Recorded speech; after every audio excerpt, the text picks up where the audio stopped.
दोस्तों Rama steel tubes limited की बात करें तो स्टॉक के अंदर आज हल्की सी गिरावट हुई है। स्टॉक पिछले कुछ दिनों से दबाव में जरूर है, लेकिन जो फैसले किए जा रहे हैं वो बहुत ही शानदार है। एक के बाद एक कंपनी की तरफ से ज़बरदस्त फैसले किए जा रहे हैं। यहाँ पे चाहे ग्रीन एनर्जी सेक्टर में एंट्री हो, या फिर डिफेंस सेक्टर के लिए अलग से कंपनी बनाना हो, या फिर अपनी सब्सिडीज कंपनी का सारा कर्ज चुकाना हो, ये सारे फैसले बहुत शानदार है। और साथ में लगातार बोनस देने का ट्रैक रिकॉर्ड। क्या रामा स्टील ट्यूब्स लिमिटेड में हमें निवेश करना चाहिए? यहाँ पे कुछ बड़ी अपडेट है जिसको इस वीडियो के माध्यम से डिस्कस करेंगे और जानने की कोशिश करेंगे क्या यहाँ पे एक शानदार तेज़ी फिर शुरू होगी। वैसे तो मैंने ये आपको बात पहले ही बता दी थी कि चाहे कोई भी कितना भी शानदार स्टॉक हो, एक तरफा नहीं दौड़ता है। तेज़ी के बाद बीच में थोड़ा सा ठहराव आता है, उसके बाद में एक बड़ी जंप फिर से देखने को मिल सकती है।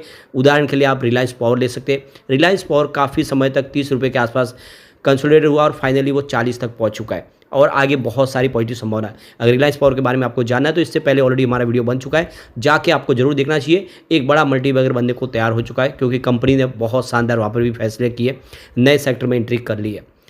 अब यहाँ पे आगे की क्या समारोह उसको समझेंगे इस वीडियो के माध्यम से। लेकिन फ्रेंड, उससे पहले अगर आप पहली बार हमारे चैनल पे आए तो चैनल को सब्सक्राइब कर दीजिए, एक बेल आइकॉन दबा दीजिए ताकि जब भी नया वीडियो बने पहला नोटिफिकेशन आपको मिले। वीडियो पसंद आए तो लाइक से जरूर कीजिए। चलो फ्रेंड्स, वीडियो स्टार्ट करते हैं। मैं हूँ आपका दोस्त एस.बी. दवे और हमारे अपने चैनल ऑनलाइन कमाई में आपका बहुत बहुत स्वागत है। तो सबसे पहले रामा स्टील ट्यूब्स लिमिटेड के कारोबार की बात करें तो स्टॉक की शुरुआत तो आज पॉजिटिव हुई 14.95 पर, क्लोजिंग कल की 14.89 के आसपास थी। अब यही दिन भर का हाई है, यहाँ से स्टॉक के अंदर गिरावट हुई और 14.60 का लो बना। अभी फिलहाल देखें तो कोई बड़ा निवेश यहाँ पे हो नहीं रहा है। फिलहाल स्टॉक को एक बार सेटल होने की हर कोई राह देख रहा है, उसके बाद में इसमें नई फिर खरीदारी शुरू होगी। तो 14.87 के आसपास क्लोजिंग रही, 0.13% की मामूली सी गिरावट के साथ। अब इसकी परफॉर्मेंस देखें तो स्टॉक 10 रुपये से दौड़ना शुरू हुआ था सितंबर महीने में ही, और आप देख सकते हो कि यह स्टॉक यहाँ पे सीधा 9 सितंबर को 17.5 को पार कर गया और देख सकते हो कि उसके बाद में इसमें शुरू हुई प्रॉफिट बुकिंग। और सबसे जो बड़ी बात है कि जो स्टॉक 9 सितंबर को 17.5 तक पहुंचा था, वही स्टॉक 10 सितंबर को 14 पे आ गया था।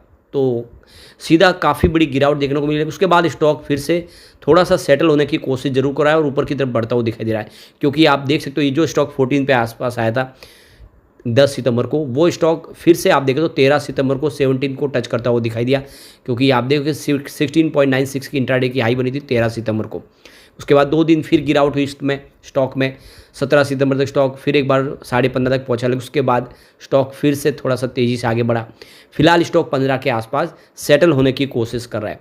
तो अब यहाँ पे बड़ी गिरावट की संभावना ये फिलहाल नहीं दिख रही है। अब इस स्टॉक ने पिछले 4 साल में 2710% का मल्टी बैग रिटर्न दे दिया है। जिसने भी निवेश किया होगा 4 साल पहले, वो मालामाल हो चुका है इस स्टॉक में। तो यहाँ पे रामा स्टील ट्यूब्स लिमिटेड ने अपनी फाइनेंशियल स्ट्रेटजी में एक अहम उपलब्धि हासिल कर ली है।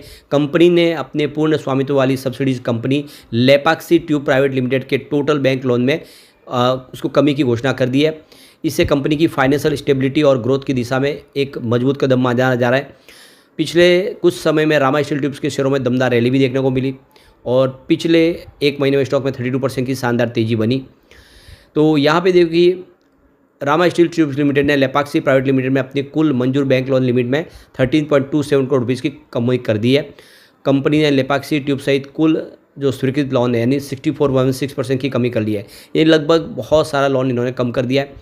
टोटल अगर आप लोन देखें यहाँ पे, तो यहाँ पे कंपनी का जो 348 करोड़ रुपीज़ का जो लोन था, उसमें से अगर आप देखें तो 223.27 करोड़ का लोन इन्होंने यहाँ पे ऑलरेडी चुका दिया है। तो काफ़ी बड़ा लोन इन्होंने कम कर दिया है। और सबसे जो बड़ी बात है कि इन्होंने अभी हाल में ही ओनेक्स रिन्यूएबल एनर्जी के साथ में कोलैबोरेशन किया है और इसके माध्यम से कंपनी अब देख लो कि सोलर सेक्टर के लिए स्ट्रक्चर बनाएगी। कंपनी अब रिन्यूएबल एनर्जी सेक्टर में तेज़ी से आगे बढ़ना चाहती है, सोलर प्रोजेक्ट करना चाहती है और ये आने वाले समय देश का फ्यूचर है, जिसको कंपनी ने समझ लिया है कि अगर तेज़ी से आगे बढ़ना है तो रिन्यूएबल सेक्टर में एंट्री मारनी होगी और इन्होंने शुरुआत कर दी है। यहाँ तक कि अगर आप देखें तो रामा स्टील ने और भी बड़े फैसले किए जिसका पॉजिटिव असर देखने को मिला। वैसे कंपनी स्टील ट्यूब्स और पाइप और जीआई पाइप बनाने में देश की एक लीडिंग कंपनियों में से एक है, जिनके पास लगभग 5 दशकों का अनुभव है। कंपनी की जो शुरुआत है 1974 में हुई थी और इसको एच.एल. बंसल द्वारा शुरुआत की गई थी। रामा भारत में ट्यूब स्टील और पाइप बाजार में एक भरोसेमंद और स्थापित नामों में से एक है और तेज़ी से ग्लोबल लेवल पर इसकी मान्यता बढ़ रही है। तो कुल मिला के भले ही छोटा पेनी स्टॉक हो, लेकिन इसका कामकाज काफ़ी बेहतर है। सबसे जो बड़ी इनकी जीत है कि 31 अगस्त 2024 को कंपनी ने रामा डिफेंस प्राइवेट लिमिटेड नाम से एक नई कंपनी शुरू की है। ये इनकी सब्सिडीज़ कंपनी है जिसका काम होगा डिफेंस सेक्टर में बहुत सारे प्रोडक्ट बना के देना। तो इनको कॉरपोरेट मंत्रालय की तरफ से देखें तो इसको प्रमाण पत्र मिल चुका है और अब रक्षा क्षेत्र में कंपनी तेज़ी से कारोबार करेगी। सैन्य उपकरण बनाएगी कंपनी और सुरक्षा के हार्डवेयर और एक्सपोर्ट इंपोर्ट का कंपनी काम करेगी। तो ये देख सकते हो इन्होंने अपने रास्ते जो तलाशे वो बहुत ही शानदार है, चाहे डिफेंस सेक्टर हो या फिर रिन्यूएबल एनर्जी सेक्टर हो, दोनों ही सेक्टर आने वाले समय तेज़ी से ग्रोथ करते हुए दिखाई देंगे और इसमें इस शेयर की प्राइस भी बढ़ेगी। बहुत कम प्राइस है, आने वाले समय इसके बढ़ने की संभावना बहुत ज़्यादा है।